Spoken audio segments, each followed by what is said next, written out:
નમસ્કાર. નમસ્કાર. આજે 29 ઓક્ટોબર 2025 નો દિવસ. અત્યારે હું અને અમારા નેતા માનનીય ધારાસભ્ય શ્રી ચૈતરભાઈ વસાવા ગુજરાતના ચૂંટણી કમિશનની ઓફિસ પર છીએ. આજે નમસ્કાર મિત્રો, આજે આપણે વાત કરવા જઈ રહ્યા છીએ ગોપાલ ઇટાલિયા અને ડેડિયાપાડાના ધારાસભ્ય ચૈતર વસાવા. આમ તો મિત્રો તમને જણાવવા માંગીશ કે આમ આદમી પાર્ટીના નેતા ગોપાલ ઇટાલિયા અને ડેડિયાપાડાના ધારાસભ્ય ચૈતર વસાવા બંને આજે કમિશનર ઓફિસે પહોંચ્યા છે અને કમિશનર ઓફિસે જે મિટિંગનું આયોજન કરવામાં આવ્યું હતું એની અંદર શું ચર્ચા થઈ છે એની અંદર ગોપાલ ઇટાલિયા અને ચૈતર વસાવા આ વિડીયોના માધ્યમથી આપણે જણાવી રહ્યા છીએ. ગુજરાતના ચૂંટણી કમિશનર દ્વારા એક બહુ જ મહત્વની મિટિંગ બોલાવવામાં આવી હતી અને આ મિટિંગમાં આમ આદમી પાર્ટીના પ્રતિનિધિ તરીકે હું અને ચૈતરભાઈ ઉપસ્થિત હતા. ગુજરાતની અંદર SIR સ્પેશિયલ ઇન્ટેન્સિવ રોલ બનાવવા માટે જઈ રહ્યા છે, રિવિઝન કરવા માટે. અને એટલા માટે આજે આ ગુજરાતની મતદાર યાદી સુધારણાના કાર્યક્રમની અંદર જનતા વતી સૂચન અમે આપ્યા છે. સરકારનું એવું કહેવું છે, ચૂંટણી પંચનું એવું કહેવું છે કે ગુજરાતની આખી મતદાર યાદી જે છે એની અંદર સુધારો કરવામાં આવશે, ફેરફાર કરવામાં આવશે. એક વ્યક્તિનું ફોર્મ ભરવામાં આવશે નવેસરથી અને નવેસરથી એક વ્યક્તિનું મતદાર યાદીમાં નામ લખવામાં આવશે. આવું કરવા પાછળનું કારણ એમણે એમ બતાવ્યું છે કે સ્થળાંતર થઈ ગયેલા મતદારો, મૃત્યુ પામેલા મતદારો, ડુપ્લિકેટ મતદારો, એક જ વ્યક્તિનું 2 વખત નામ હોય એવા મતદારો કે અન્ય કોઈ કિસ્સાઓ બન્યા હોય, આ તમામ કિસ્સાઓમાં જે કાંઈ ફેરફારો મતદાર યાદીમાં થયા હોય એનો સુધારો કરવા માટે થઈ અને SIR કરવામાં આવવાનું છે. આપણને ખ્યાલ છે કે બિહારમાં હમણાં જ SIR ની પ્રક્રિયા કરવામાં આવી અને ખૂબ હોબાળો થયો. તો આમ આદમી પાર્ટીએ પૂરી રીતે તૈયારી કરી અને આજની મિટિંગમાં મહત્વની 2-4 બાબતોનો પ્રશ્ન ઉઠાવ્યો છે. જેમાં અમારા નેતા ચૈતરભાઈએ એક મહત્વની વાત રજૂ કરી કે ચૈતરભાઈ અને ગામડાના વિસ્તારોની અંદર અનેક લોકો શહેરોમાં માઇગ્રેટ થઈને રહે છે. એમનું ગામડાની મતદાર યાદીમાં પણ નામ છે, શહેરોની મતદાર યાદીમાં પણ નામ છે. તો આ SIR કર્યા પછી 2 માંથી એક જ જગ્યાએ નામ રાખવા માટે શું વ્યવસ્થા છે? તો ચૂંટણી પંચ પાસે એનો કોઈ જવાબ નથી. એવો એક બીજો પ્રશ્ન પૂછવામાં આવ્યો કે ગુજરાત ઇન્ડસ્ટ્રીયલ સ્ટેટ છે, ઔદ્યોગિક રાજ્ય હોવાના કારણે ગુજરાતના લગભગ જિલ્લાઓની અંદર GIDC અને મોટી મોટી કંપનીઓ અને મોટા મોટા ઉદ્યોગો છે. આ ઉદ્યોગો કંપનીઓમાં ઉત્તર પ્રદેશ, રાજસ્થાન, બિહાર કે અલગ અલગ રાજ્યો, મધ્યપ્રદેશના માણસો ત્યાં મજૂરી કરે છે. એ મજૂરી કરતા લોકોના હજારોની સંખ્યામાં નામ મતદાર યાદીમાં ભાજપ દ્વારા નાખી દેવામાં આવ્યા છે અને ચૂંટણી ટાણે કંપનીના માલિકોને દબાવીને એ મજૂરોના મત ભાજપની અંદર જાય એવી વ્યવસ્થા આખા ગુજરાતમાં ઊભી કરેલી છે. અમે આજે ચૂંટણી પંચને પ્રશ્ન પૂછ્યો કે ઉત્તર પ્રદેશની મતદાર યાદીમાં પણ નામ હોય અને રાજકોટની GIDC માં રહેતા મજૂરનું નામ રાજકોટમાં પણ હોય તો બંને નામ ચેક કેવી રીતે કરશો? આ પ્રશ્નનો ગુજરાતના ચૂંટણી પંચ પાસે હાલમાં કોઈ જવાબ નથી કે આવું ચેક કેવી રીતે કરવાનું. અમે પૂછ્યું કે કરોડો રૂપિયાનો ખર્ચો કરીને, હજારો માનવ કલાકો બગાડીને આખા રાજ્યનું વહીવટી તંત્ર આની અંદર લાગી જવાનું છે. એક માણસ લાઈનમાં ઉભો રહેવું પડશે.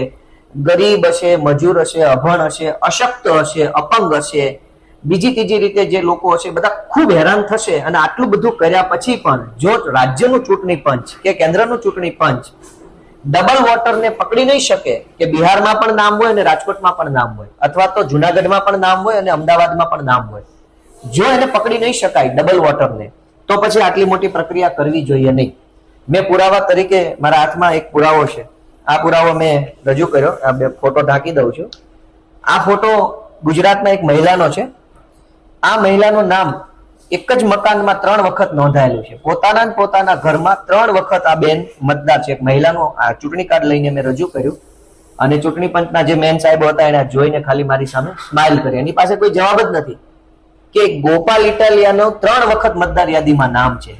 એ જ ફોટો પણ એનો, એ સરનામું પણ એનું, એ ઘર નંબર પણ એનો, અને 3 વખત મત એને અધિકાર મત આપવાનો મતદાર યાદી પ્રમાણે મળ્યો. તો આખી SIR ની જે પ્રક્રિયા થઈ રહી છે એની અંદર આમ આદમી પાર્ટીને તમામ સૈનિકોને સૂચના આપવાની છે આવનારા દિવસોમાં કે આપણે બધાએ મત રક્ષક બનવાનું છે અને મત રક્ષક બની ગુજરાતમાંથી એક પણ માણસની વોટ ચોરી ન થઈ જાય, વોટ કાપી ન જાય ભાજપ, એના માટેની પૂરતી કાળજી રાખવાની છે. ગામડે ગામડે એક વ્યક્તિ સુધી પહોંચી દરેકનું નામ નવી મતદાર યાદીમાં આવી જાય એ માટેની અમારી પૂરી તૈયારી છે. ભાજપને જે પ્રયત્ન કરવા એ કરી લે, પણ આ વખતે એનું હારવાનું ફરજિયાત છે, કેમ કે આ વખતે આમ આદમી પાર્ટી બેઠી છે. આમ આદમી પાર્ટી છે ત્યાં સુધી કોઈ પણ પ્રકારની ગેરરીતિ થવા નહીં દઈએ.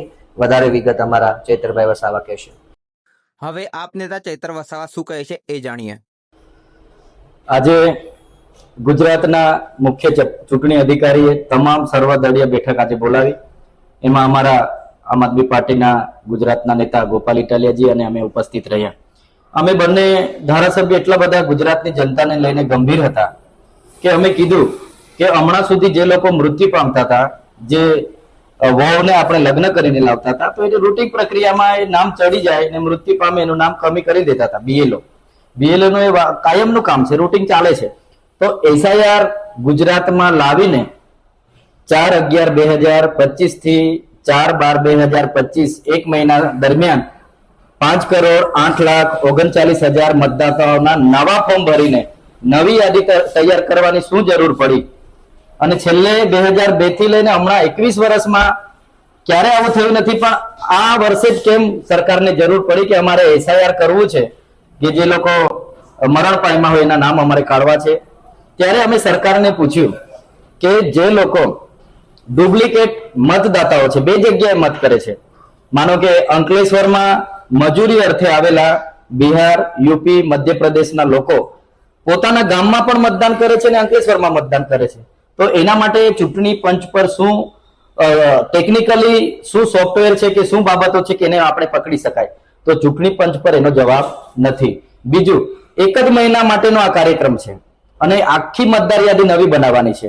ત્યારે જે લોકો પોતાનો જીવન નિર્વાહ માટે ગામડાઓમાંથી સૌરાષ્ટ્રમાં ખેત મજૂરી કરવા જાય છે, સુગરોમાં મજૂરી કરવા જાય છે, કંપનીઓમાં મજૂરી કરવા જાય છે, અને એ લોકોના ઘરે જ્યારે બીએલઓ જશે અને ઘરને તાળું મારેલું હશે તો એનો ફોટો ક્યાંથી આવશે, એના ડોક્યુમેન્ટ ક્યાંથી લેવામાં આવશે અને એની શું વ્યવસ્થા છે?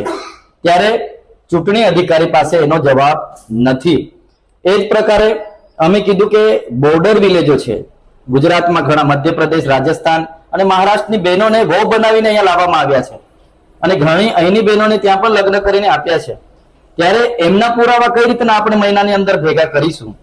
ત્યારે ત્યાંની યાદીમાં પણ નામ છે, તે કમી કઈ રીતના થશે? અહીંની યાદીમાં ઉમેરીશું કે કઈ રીતના સિસ્ટમ છે? એનો જવાબ ચૂંટણી પંચ પર નથી.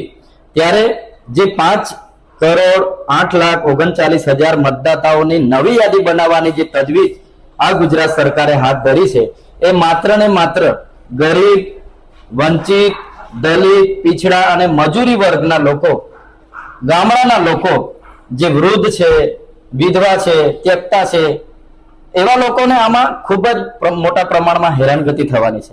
મહિનાની અંદર એ લોકો સૌરાષ્ટ્રથી પોતાના ગામે આવશે ચૂંટણી મતદાન યાદીમાં નામ ઉમેરવા માટે?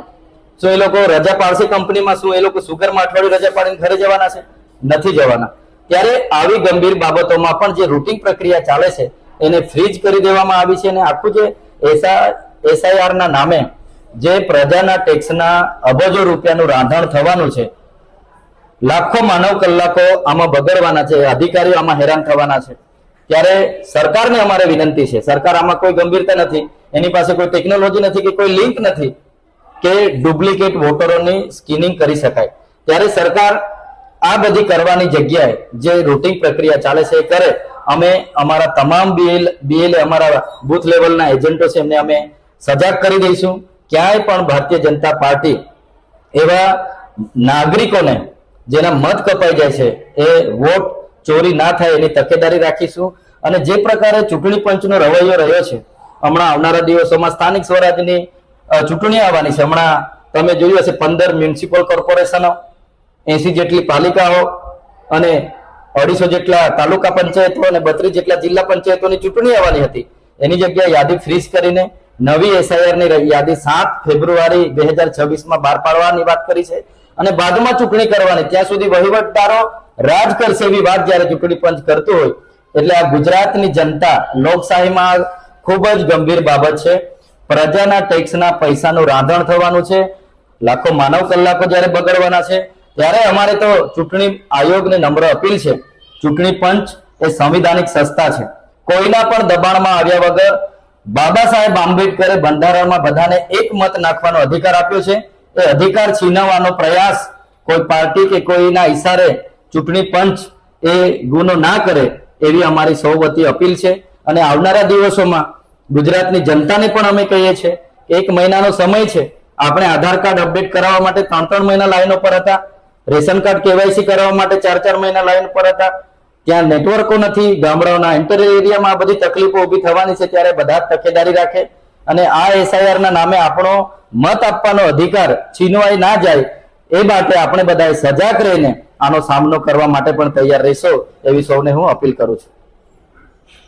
આમ આદમી પાર્ટીના બંને નેતાઓનું આપણે ભાષણ સાંભળ્યું મિત્રો. ચૈત્ર વસાવા અને ગોપાલ ઇટાલિયા બંનેનું ભાષણ સાંભળીને તમારું શું મંતવ્ય છે એ કોમેન્ટની અંદર જરૂરથી જણાવજો અને આ જ પ્રકારના વિડીયો જોવા માટે મિત્રો અમારી ચેનલને જરૂરથી સબસ્ક્રાઇબ કરજો.